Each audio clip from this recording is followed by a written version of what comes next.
We are all entitled to sexual health, just as much as physical and mental health. We want to make it easier for folks to find resources. However they engage with us, there's no wrong door. So it's important that people are able to get access to care that is affirming. Talking about what their sex life is, about their concerns, and to make sure they're healthy. Do it for them. Do it for you, Montgomery County. Your sexual health matters. Visit doitforyoumc.org. Jazzcast Pros. Going back and analyzing what Ketanji had to go through to get to the Supreme Court, and speaking with a lot of sisters who actually watched this hearing, it re-traumatized them. And so it brought them into that space of their own experience, right? When I watched the hearings, I found myself becoming very angry, right? Because you do start to relive some of your own trauma. And the reality is that America just got to see it on TV, but it happens every day. This is my life. I'm not looking to be known as, a great Black leader. I'm looking to be known as a great leader. Like, why do you have to preface it like she's a great female Black leader? And so I watched this unfold. It's disheartening because I was raised that, you got to work 10 times harder than everybody else. You have to be on point about everything. It's exhausting being a Black woman. Welcome to Igniting Hope Radio, where we realize the differences between equity and equality. Here at the Buffalo Center for Health Equity, quite frankly, we don't want equality, we want equity. The only way to change hearts and minds is through emotional engagement, to get people behind it, and continuously support the concept with facts. This is our aim and our mission weekly as you join Pastor George on Igniting Hope Radio.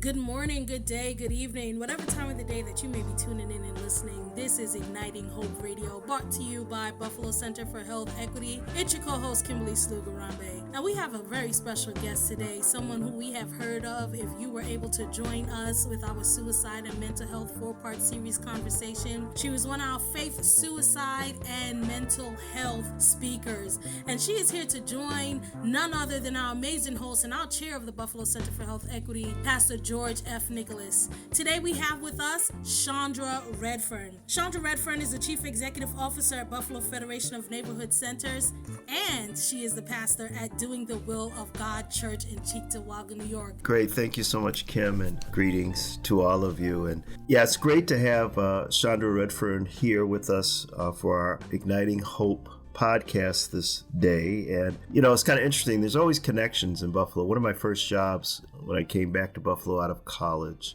was I worked at the Buffalo Federation of Neighborhood Centers with and at the time under the leadership of Jan Peters, one of the great leaders in our community over the years. And we're so grateful that in that tradition of strong leadership, competent leadership, but leadership that's committed to the growth of our community and Black people. And Chandra Redfern is a woman who has answered God's call upon her life and is living out her call both in the world and within the church. And I think I would argue that's what we're really supposed to be doing anyway. I think so many of us, if you're just answering your call inside the church, we'll have to have another podcast about what that means. But we're so grateful to have her. And we're going to continue our conversation because she also sits on I believe it's the county or state board around suicide and suicide prevention. And so she has a deep passion around the issue of mental health. We've been talking the last few weeks about the mental health issues that are challenging in our community. And just, again, I would recommend The Unapologetic Guide to Black Mental Health. Navigate an unequal system, learn tools for emotional wellness, and get the help you deserve. It's by Dr. Rita Walker. And one of the things that she says in this book, and I want to kind of open up our conversation, it's about how we talk about ourselves. And one of the things that she talks about in this book is about giving us tools on how to enhance our psychological fortitude. And one of the things she says is cutting off the useless things you say to yourself, the useless things you say to your health. A quick excerpt, she talks about disqualifying the positive. Despite everything that you have going for you, you feel dissatisfied with life. Here are some of the many ways you may live this out in your head, how you think about yourself. So you may have a good job that pays well and makes you the pride of your family, but you are woefully disappointed that you aren't more advanced in your career. Or maybe you're divorced and have been dating a really good guy for about a year. He treats you well and your son well, but you agonize over why he has not yet proposed to you. Or you have a home that others seem to envy. In fact, friends are always asking you to help them decorate. You question why anyone would ask you for help. Or you have great friends in your life, but they are overscheduled. Since you do not get to go out with them as much as you would like, you often feel lonely and friendless. Or you'd like to lose 15 pounds and get back into your college weight, but your doctor says that you are in good health. Rather than accepting your good health, you focus on your dimples and your thighs, right? And so this is really geared towards, in this context, Black women. It opens up, a larger conversation about how we talk about ourselves, how we view ourselves, let alone what others may say about us. Chandra, how important is it for us to speak positively about ourselves, as Dr. Walker was saying, and don't disqualify the positives that are happening in your life by, always thinking the negative about yourself, and how does that can wreak havoc on our mental health? What's your thoughts on that? Wow. It's so important, right, to speak positively about yourself. I think, when we look at what's going on today in the world, we live in a world where it's like you have to do more, you have to have more, right? Everybody wants to be an influencer or, whatever. And you have social media, which can be great, but can also be a curse, right? Because you're going about your day and then, something pops up and you're seeing other people's accomplishments or what they're giving you, right? And so people start to think, I'm at this age, I should have this, I should be in this place. And you know what?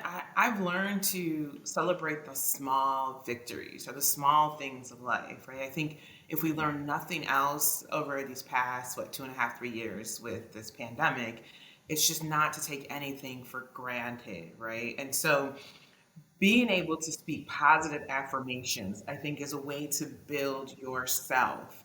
And I think it's important when people are struggling just with everyday life, just pull something good out of it, right? So for me, sometimes when I greet people, I'm always like, happy Monday, happy Tuesday. And it's because, you know what? I woke up this morning, right? Like, let's just start there, because sometimes it's hard for people to kind of think of something in their life, but just starting there, like, I woke up this morning, right? I'm breathing, I can walk, because there are people that can't.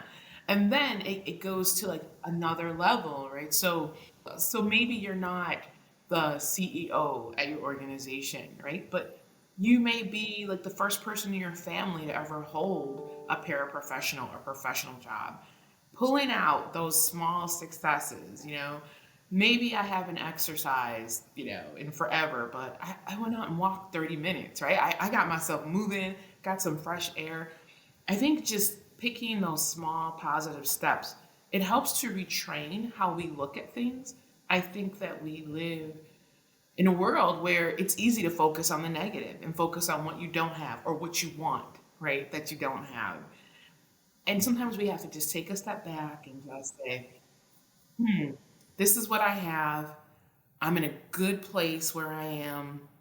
And although it's okay to have goals and strive for things, but you know what? Even if I never reach that, I'm good where I am. And I think from a faith perspective, right? That's what we've learned, is that even if these things that I imagine never happen, I have to know that I'm walking in the purpose that God has me walking in at this point in time. And I think learning to be content with that and okay with that and learning how to celebrate that is important. You open up a door there. So why is it so difficult for us as a community to celebrate Black women for who they really are, as opposed to trying to project upon them what we think they ought to be? So I believe that it's historic in that, we weren't celebrated in this country historically, right? We weren't put on a pedestal.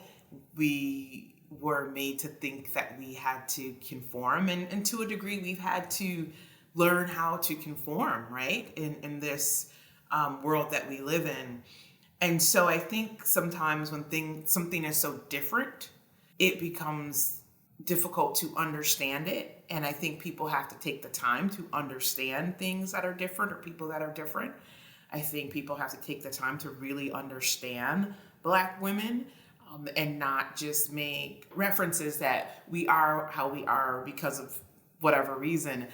And I think that impedes the ability to celebrate, right? What's different, what not only looks different, sounds different, has a different experience.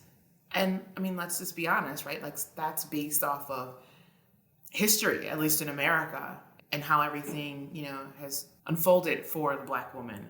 And so I think it becomes difficult because you don't see the mainstream society doing it, because we don't necessarily always fit a mold. But then we in the Black community kind of struggle with, okay, well, do we celebrate this or do we not celebrate this one for this or that? And, I myself have had to kind of step back and say, you know what? I personally know what it's like to be a Black woman, right? And to go through life and have these different challenges. So let's be intentional about celebrating other Black women. Like, let me be intentional about acknowledging what they're doing in community, because it's hard. It's very difficult. We don't always have the support. And so even if it's a woman I don't know, I think it's important that, yes, I celebrate her accomplishments. I give her the shout out on Facebook. I share what she's doing or those types of things, because it doesn't cost us anything to do that. And you never know how you encourage or help to build someone else up when you do that. Because as Black women, we have a lot of things that are happening in our lives. And sometimes you're going through life, and I think we've been taught, right, to just be very stoic, and we just accept this, and we don't push the boundaries and those types of things. So when we do, we get the backlash. And it's not sometimes just from mainstream, it's from our own people. And that can be very disheartening. It can be very hurtful. And so I think it's important to just be like, hey, I see what you're doing. I see you there. I see your Black girl magic all out there like that. And right, just keep doing what you do. Be encouraged. You're making a difference. Or, you know what, I understand that it was hard to do that. So we have to be intentional about celebrating what we're doing as Black women. So circling back on that in terms of how we speak about ourselves, the challenges around mental health. And it made me think a little bit about Sister Ketanji had to go through in order for the Supreme Court thing. And, I kind of had mixed feelings about it. One, it was great to see her to stand up to the onslaught that she had to deal with. But then secondly, it really upset me to the context where she shouldn't have had to do this, right? And so I think we have to be careful at normalizing Black women going through verbal and emotional assaults upon them. And while it's good that we celebrate that they still survive and prosper in those environments, we cannot normalize it and saying that, well, hey, if you want to get to these certain places that you've earned through your professional academic work that qualifies you for something, but now in addition to that, you have to go through this other kind of gauntlet, and that's the path of success for Black women. I think we shouldn't accept that, and I think we have to push back harder about that. So in terms of even analyzing and going back and analyzing what Ketanji had to go through to get to the Supreme Court, celebrating that she made it through, but then really circling back to the system, because in speaking with a lot of sisters who actually watched this hearing, it re-traumatized them. It brought them to a place where they had to kind of sit in that same kind of a chair for a promotion or even for getting a job. And so it brought them into that space of their own experience, right? So if we know this is continually going on, I don't think the answer is just to prepare Black women for this. The answer is to say, okay, this might be a reality, but we have to change that reality and not expect Black women to be these, we use the term Black girl magic and stuff like that.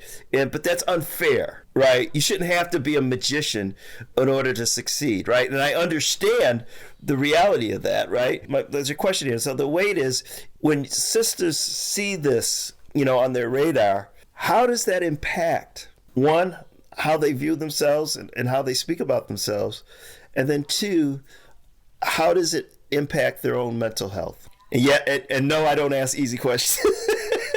No, these are some loaded questions, Pastor George. These are loaded.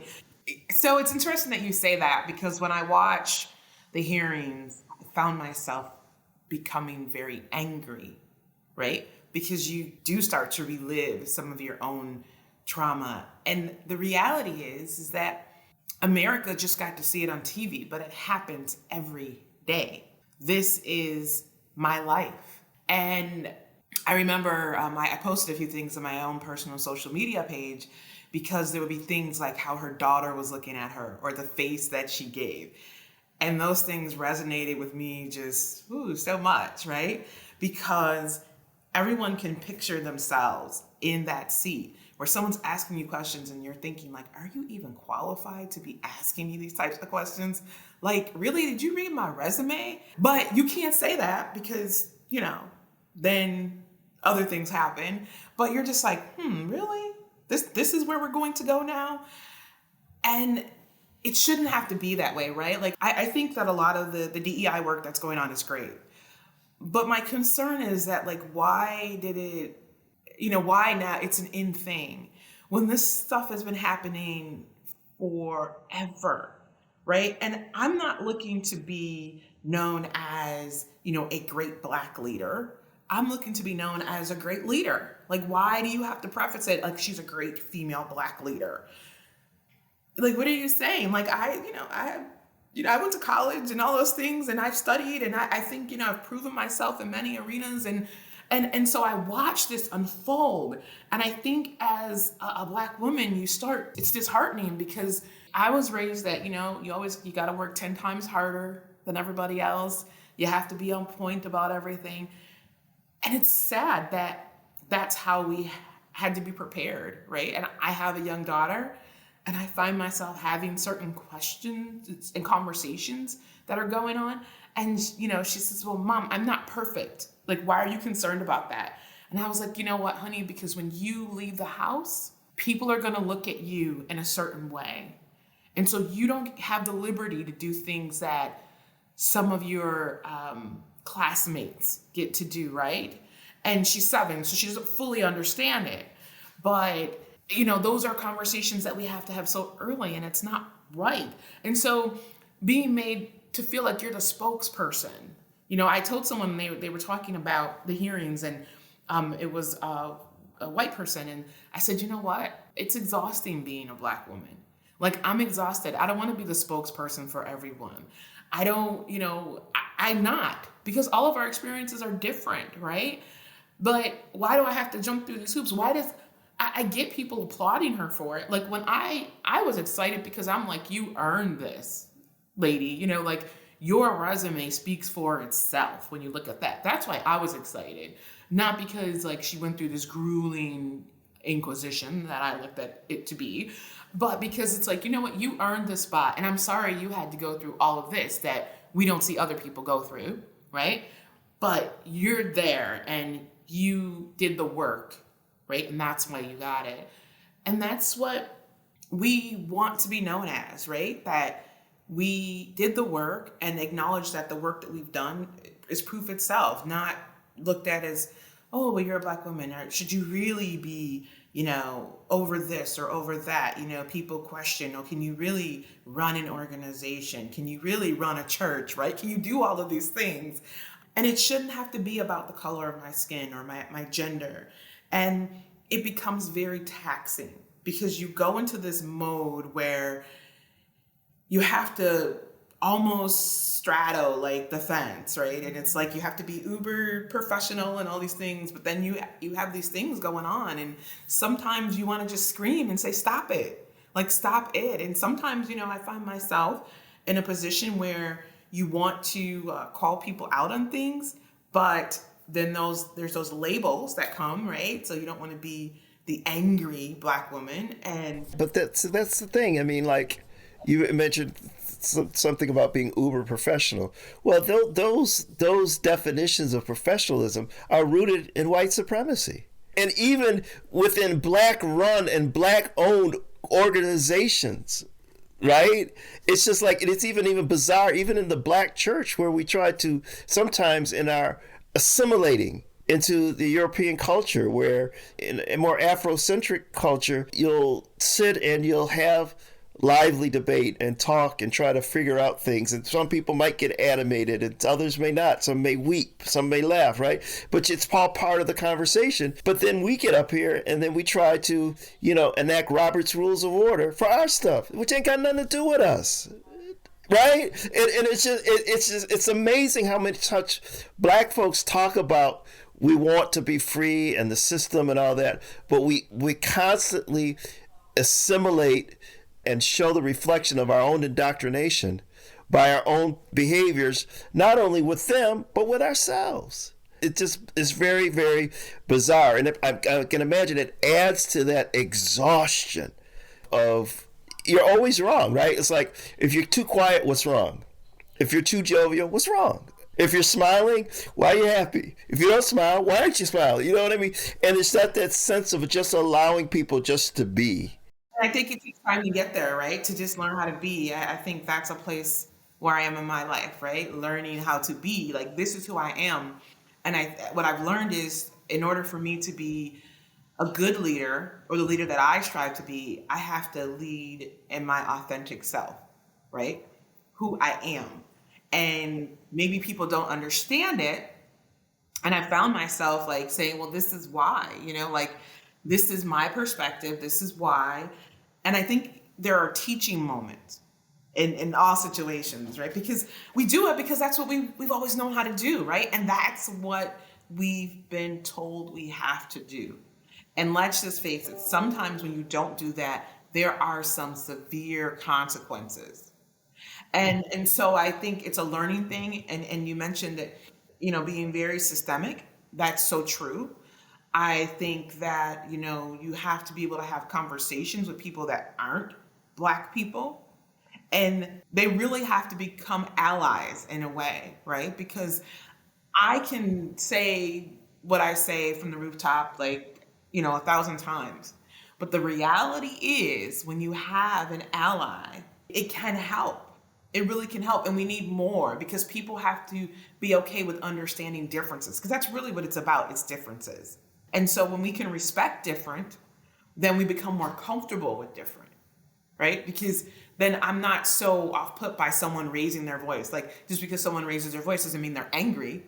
They're just passionate about what it is that, they're talking about.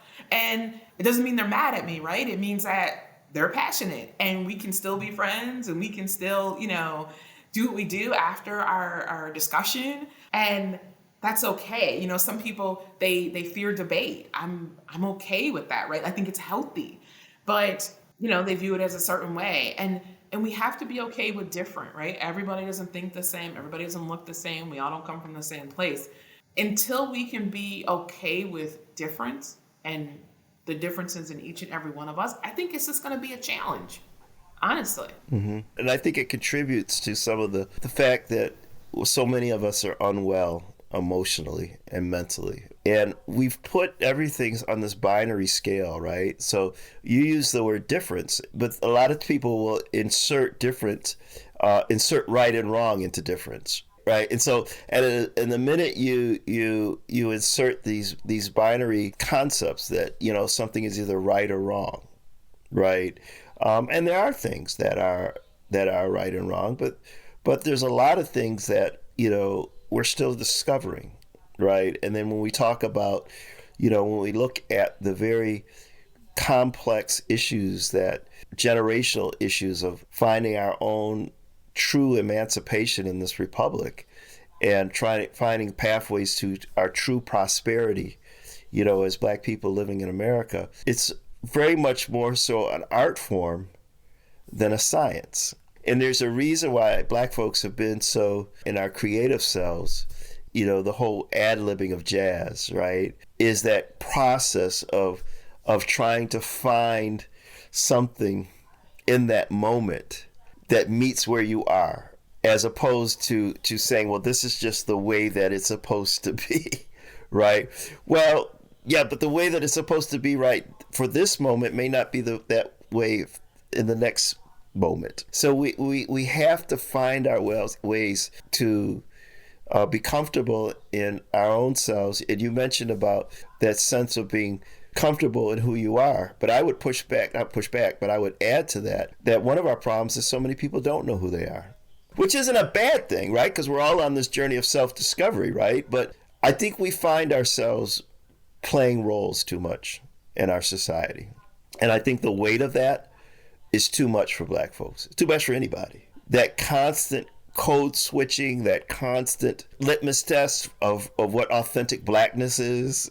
We just have all these, right? We have all these, and even within the church, right? We have these, the search to legitimize people's other spiritualities, right? Like, you're not really Christian if you don't do this, or you're not really filled with the Spirit if you don't do that. And I think it just contributes to just this constant sense of almost, I don't know, it's just chaos that happens, and that I think it manifests itself in a lot of unhealthy behaviors and unhealthy emotions that far too many of us are struggling with in our community.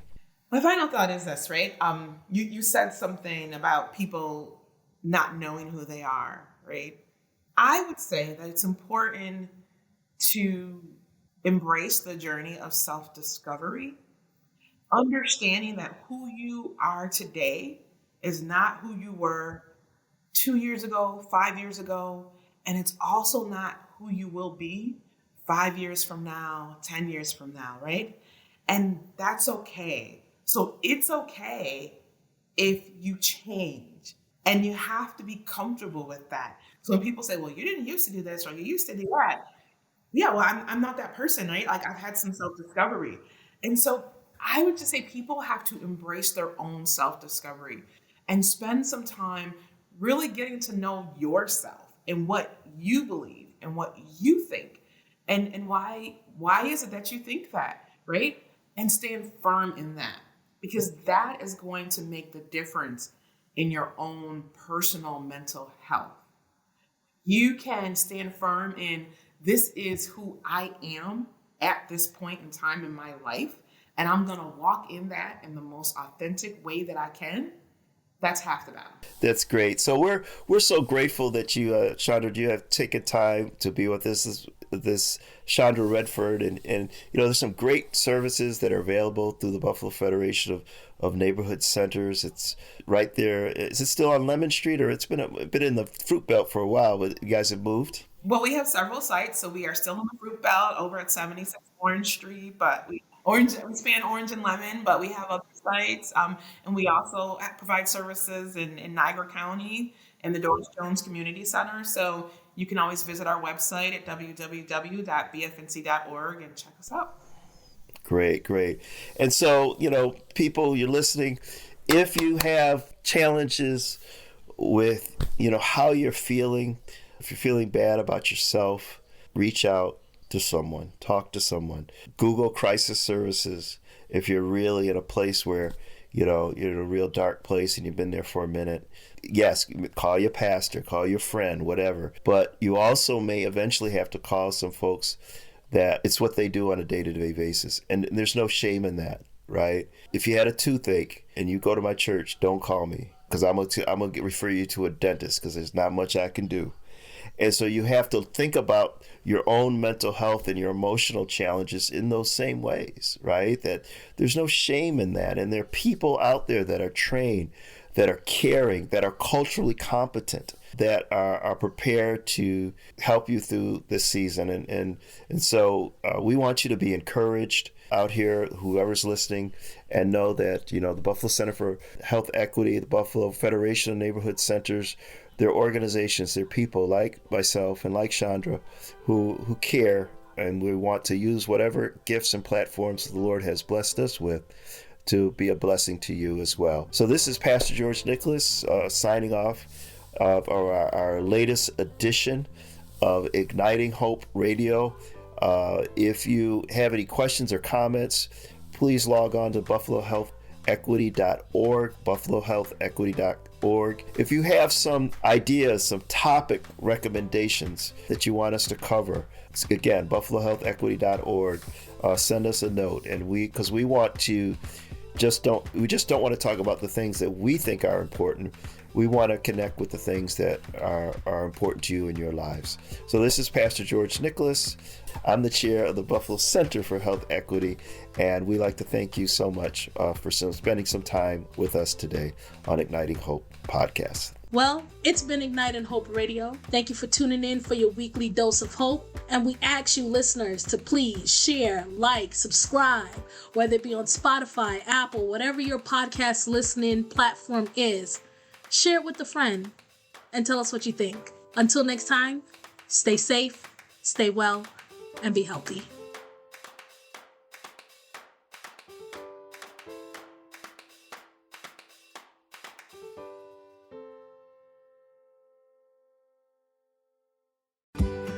Now is the chance to use reliable energy to grow your money with the Dominion Energy Reliability Investment.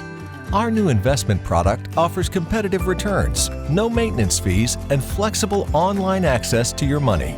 Make the reliable investment in reliable energy. The Dominion Energy Reliability Investment. To find out more, go online to reliabilityinvestment.com. That's reliabilityinvestment.com. Lucky Land Slots, asking people, what's the weirdest place you've gotten lucky? Lucky? In line at the deli, I guess? Aha, in my dentist's office. More than once, actually. Do I have to say? Yes, you do. In the car before my kids' PTA meeting. Really? Yes. Excuse me, what's the weirdest place you've gotten lucky? I never win and tell. Well, there you have it. You can get lucky anywhere, playing at LuckyLandSlots.com. Play for free right now. Are you feeling lucky? No purchase necessary. Void where prohibited by law. 18+. Terms and conditions apply. See website for details.